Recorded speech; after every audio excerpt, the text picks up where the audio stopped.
there! Welcome to the Liz on Call craft room. Today we are getting ready for our Halloween trick-or-treat party by making these cute Haunted Mansion Wallpaper Mickey's trick-or-treat bags. My girls are going to love these for our Disney Halloween party that we're going to be attending. And even if you're not going to use these at Disneyland, they're still such a cute way to dress up a trick-or-treat bag. So we're going to use our Cricut Maker 3 Smart Iron-On Vinyl, and we are going to get crafting right now. To get started with our trick-or-treat bag, we are going to open Cricut Design Space, and over here on the left-hand side in the upper corner, we're going to click on that hamburger stack, which is our profile area, and we're going to click on Canvas. And when we open up our new canvas, we're going to go over on the left-hand side and click on Upload.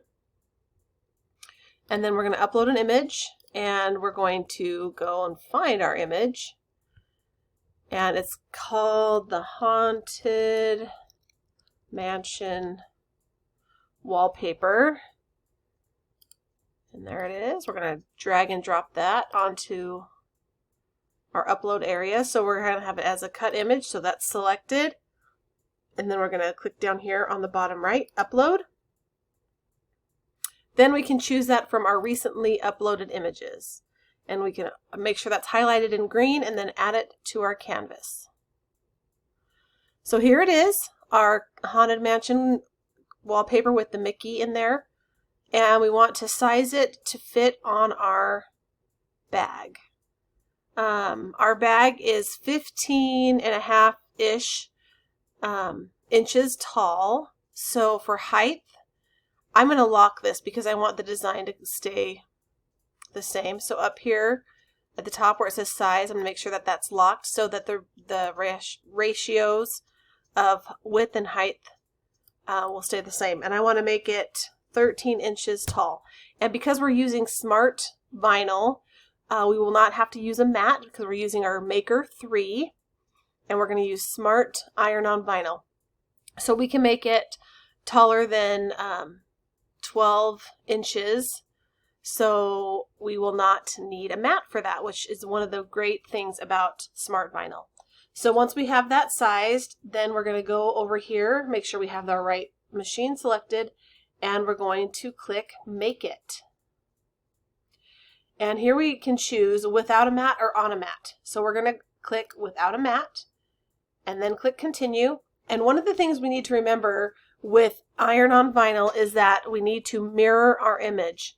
So over here on the left, it shows the material size that we need. And then I'm going to make 2 of these. You know what? No, we're just going to do 1 for now. I'm going to have them be different colors. I'm making them for my daughter, so I'm going to have 2 in 2 different colors. But we're going to click Mirror. We got to make sure that this little button is clicked, and then it will mirror our image. If you have words, you really need to make sure you mirror your image. It would have been okay for this particular image if it was not mirrored, but I want to make it look the way that it's intended. So we did mirror our image, and then we're going to press Continue. So if you didn't mirror your image and you have words, your words would be backwards, and then sometimes your design will be off. So always make sure and mirror those iron-on vinyl designs. And we're going to choose Smart Iron-On. See how it's only highlighting or allowing us to select the materials that will work without a mat. So Smart Iron-On is what we're going to choose. We made sure that our mirror is turned on. Here it is over on the side too. You can see mirror on. And so we just need to load our materials and press go on the machine, and we are ready to cut. I moved over here to my Cricut Maker 3. Again, this is the Smart Iron-On, but I did decide to use the gold glitter iron-on. So I don't need a mat, but I did go into my computer program and change the material from Smart Iron-On to Smart Iron-On Glitter so that it will cut the correct dimension. And when using iron-on vinyl, you want to make sure the shiny side is face down. That's why we mirror imaged our design. So you set that into the guides here and you click load, and then that'll take the material. It'll measure it to make sure it's long enough to be cut for the design you have, and then it'll get cutting. Once it's done measuring the length of the material, then you go ahead and press the blinking go button.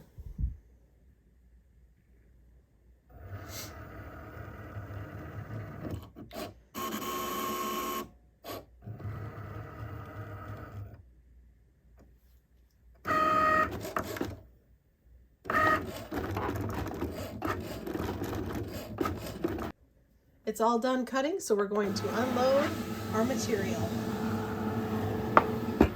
Now, something to know about iron-on vinyl, you can see the cut lines there, but it's really hard to weed the glitter iron-on. So we're gonna get our light box, our light pad, and then we're gonna see if we can see the marks, and we're gonna weed our design.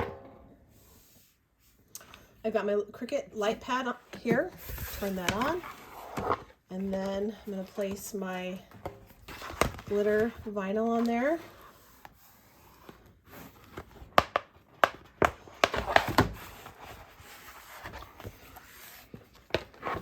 To kind of help me see where those cut marks are, those cut lines, so I can start weeding my design.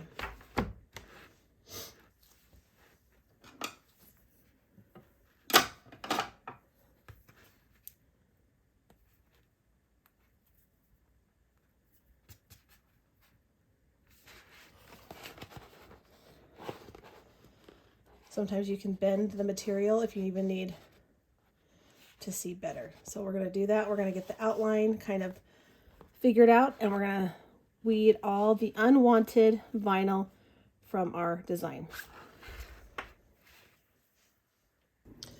That was a bit of a bear to weed, but we did it, and it turned out so cute.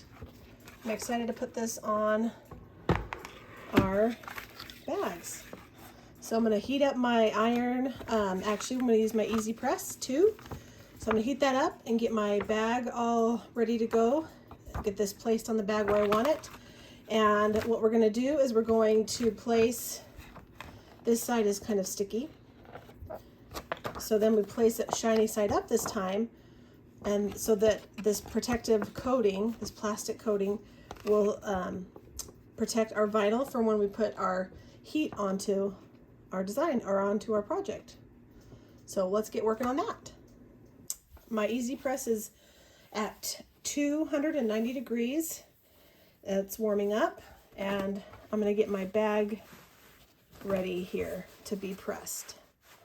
So even though my Easy Press isn't quite at the right temperature, I am going to try and work out any lines here, if I can, in my canvas bag. I just got these bags on Amazon.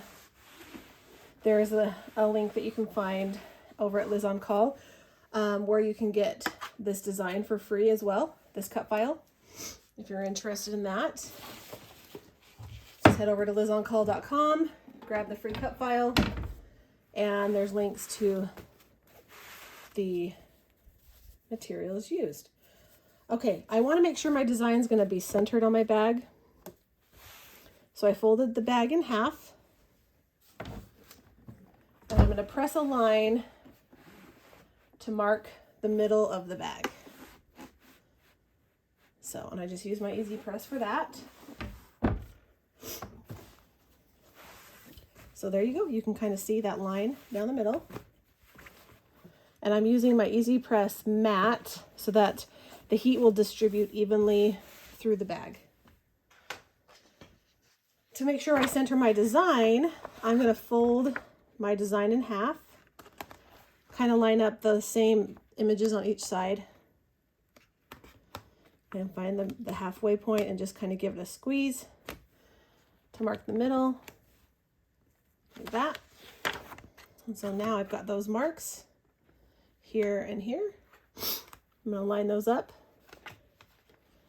with the center of my bag. That's up the top there. Line that up down there. And so I've got my design placed where I want. We are almost to 290 degrees. And when that gets to 290, I will press the design. Okay, we're going to place our easy press down on our design. We're going to press the green go button, and it's going to count down. I'm going to give it just a little bit of pressure, not a lot.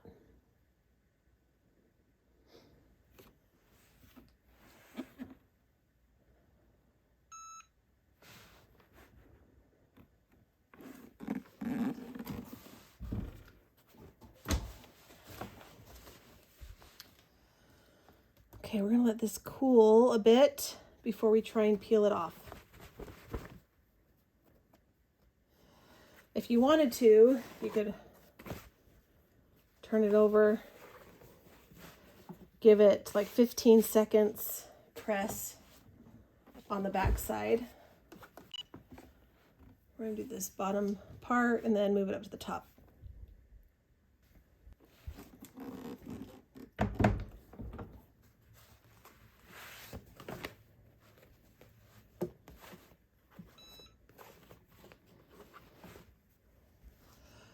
Now that it's all cooled, we're gonna peel back slowly the cover sheet, this plastic carrier sheet.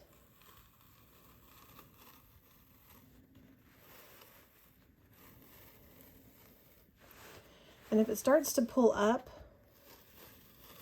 you can lay it back down and heat it up again, but you always want to have this plastic cover on top. You don't want to have your iron or your heat source on top of this vinyl because it will ruin it.